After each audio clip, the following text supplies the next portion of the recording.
आज आम प्रस्तुत करवा रेस्टोरेंट स्टाइल चिल्ली पनीर। देखो ये आमर चिल्ली पनीर प्रस्तुत होती केते सुंदर। चलतु आम स्टार्ट करवा। ये मु देसी पनीर घरे प्रस्तुत करी। देसी क्षीर पनीर ये प्रथम मुझे काटी नौची। देखु यही टाइप रो मु प्रथमे काटी नहीं। यही टाइप रो मु सबुतक पनीर को काटी नेला परे एक बाउल को नहीं जाइए। से स्वाद अनुसार लुण ये मु सोया सॉस 1 टीस्पून देइछि। किछि गोलमरीच गुंड ऐड कला परे अदा रसुण पेस्ट देइछि।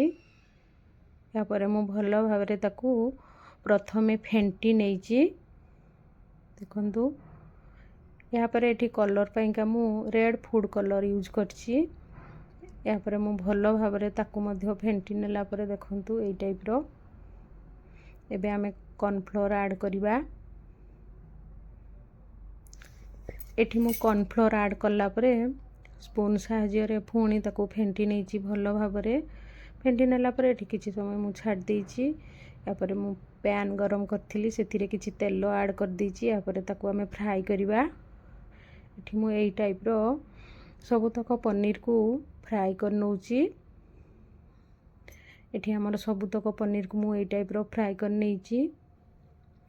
या परे मु अन्य एक कड़ाई नेइथिली सेथिरे मु चॉप गार्लिक यूज करछि।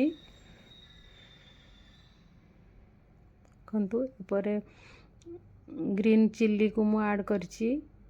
जेहेतु हमर तेल टिके अधिक गरम थिला सेथिबे गार्लिक टिके गोल्डन कलर हे गला। या परे मु काटी की रखिथिबा स्क्वायर साइज रो कैप्सिकम और अनियन को मु ऐड कर देइछि। या परे चिल्ली सॉस को मु ऐड कर देइछि। किछि समय भाजिला परे चिल्ली सॉस टमाटो सॉस को मु ऐड कर देइछि। देखंतु एई टाइप रो। या परे मु भलो भाबरे ताकू फेंटी नेइछि। हमर कैप्सिकम आउ अनियन सब पाखापाखि सीझी आसिलानी। या परे मु 1 टीस्पून रो विनेगार ऐड कर दीची। एठी हमर टमाटो सॉस मते कम लागिला पुणी मु ऐड करिची गोलमरीच गुंड सॉल्ट लूण मु ऐड करची। या परे भलो भाबरे ताकू मु फेंटी नेइची। एठी हमर देखंतु ग्रीन अनियन देइची मु।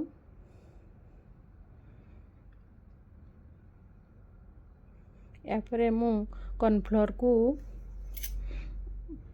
गोले की ऐड करिची। जेहेतु प्यूरी प्रस्तुत करवा एठी हमर प्रस्तुत हो जाइए। एबे हमर पनीर को मु ऐड कर दीची। देखंतु फ्राई हेतिबा पनीर को एठी हमर रेडी हो गला। एबे चिल्ली पनीर एठी आपण माने चाहिले धनिया पत्र मध्य ऐड करिवे। एठी हमर रेडी हो गला चिल्ली पनीर।